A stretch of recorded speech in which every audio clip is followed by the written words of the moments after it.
সাংবাদিক সম্পাদক মাহমুদুর রহমান সাহেব উনি একটি মামলায় জামিন চাইতে গিয়েছিলেন, তারপর উনি কারাগারে আছেন।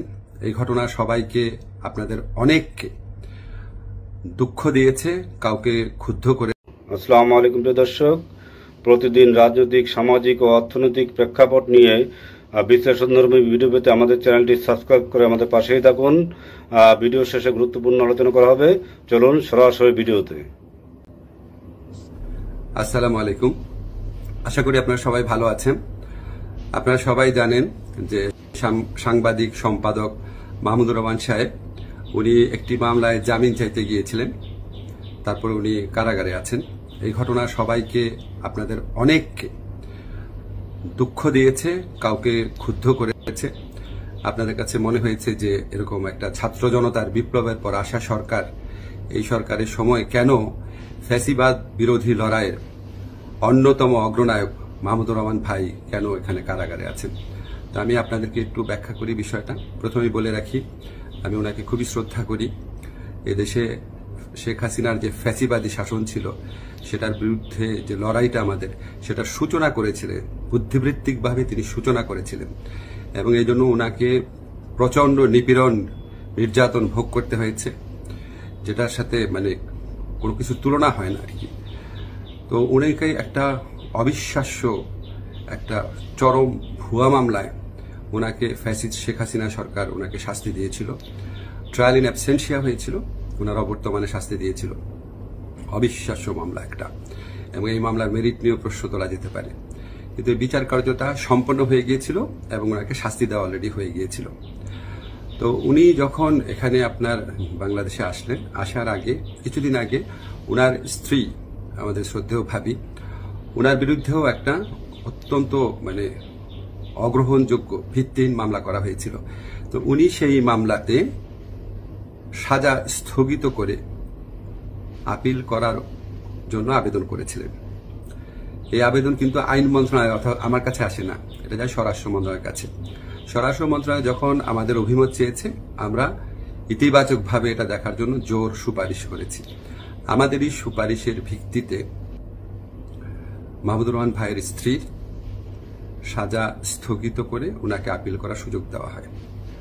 মাহমুদুর রহমান ভাই যেই মামলায় শাস্তি পেয়ে আজকে জেলে আছেন, এক্স্যাক্টলি এই মামলায় আরেকজন বরেণ্য সাংবাদিক শফিক রহমান, ওনারও সাজা হয়েছিল। উনি ঠিক একইভাবে মাহমুদুর রহমান সাহেবের যে স্ত্রী আছে, উনি যেমন আবেদন করেছিলেন যে সাজা স্থগিত রেখে আপিল করার জন্য, উনি একইভাবে সেই আবেদন করেছিলেন। আমাদের আইন মন্ত্রণালয়ের মতামতের ভিত্তিতে শফিক রহমান সাহেবেরও সাজা স্থগিত করে ওনাকে মুক্ত মানুষ হিসাবে আপিল করার জন্য ওনার যে আবেদনটা ছিল সেটা অ্যাপ্রুভ করা হয়। মাহমুদুর রহমান ভাই এটা করেন নাই। আপনারা সবাই জানেন ওনার অত্যন্ত স্ট্রং আত্মসম্মান বোধ, উনি খুব দৃঢ়চেতা মানুষ, খুবই দৃঢ়চেতা মানুষ, প্রচন্ড দেশপ্রেমিক মানুষ। হয়তো উনার এই সমস্ত ব্যক্তিত্বের কারণে উনি মনে করেছেন উনি কোনো সাজা স্থগিতের আবেদন করবেন না, বা হয়তো যে কোনো কারণে হোক, আমি জানি না, উনি সাজা স্থগিত রেখে মুক্ত মানুষ হিসাবে আপিল করার কোনো আবেদন করেন নাই।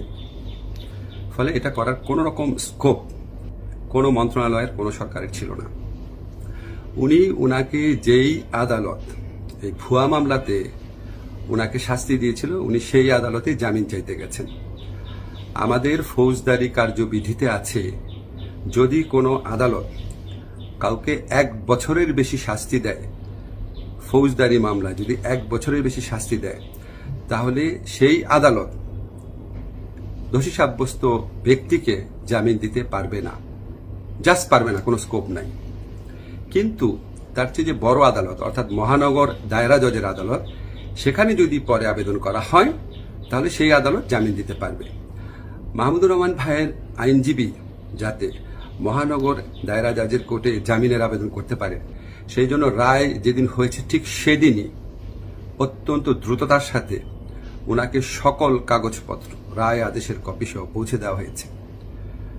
আজকে আমি যখন আপনাদের সাথে কথা বলছি, আজকে হচ্ছে বুধবার, উনি যে কোনো কারণেই হোক উনি জামিনের আবেদন এখনো করেন নাই। জামিনের আবেদনটা করলে ওই আদালতের জামিন দেওয়ার এখতিয়ার আছে এবং ওনার জামিন পাওয়ার পথ প্রশস্ত হবে। উনি মুক্তভাবে উনার যে দেশপ্রেম থেকে, দায়িত্ববোধ থেকে উনি উনার সাংবাদিক হোক বা বুদ্ধিজীবী হোক বা ওপিনিয়ন মেকার হোক, উনি উনার ভূমিকা পালন করতে পারবেন অচিরে, সে প্রত্যাশা করছি। আমি শুধু আপনাদেরকে একটা জিনিস একটু বোঝার জন্য অনুরোধ করছি। আমি আইন মন্ত্রণালয়ের দায়িত্ব পাওয়ার পর মাহমুদুর রহমান ভাইয়ের স্ত্রী ও সাংবাদিক শফিক রহমান, ওনারা যখনই আবেদন করেছেন সাজা স্থগিত করার, সেই আবেদনে আমাদের মতামতের ভিত্তিতে ওনাদের সাজা স্থগিত করা হয়েছে। মাহমুদুর রহমান ভাই এই আবেদন করলে অবশ্যই আইন মন্ত্রণালয় থেকে ওনার সাজা স্থগিতের জন্য আমরা সুপারিশ করতাম। আমরা সেই সুযোগ পাই নাই, এখানে আমাদের কিছু করার ছিল না।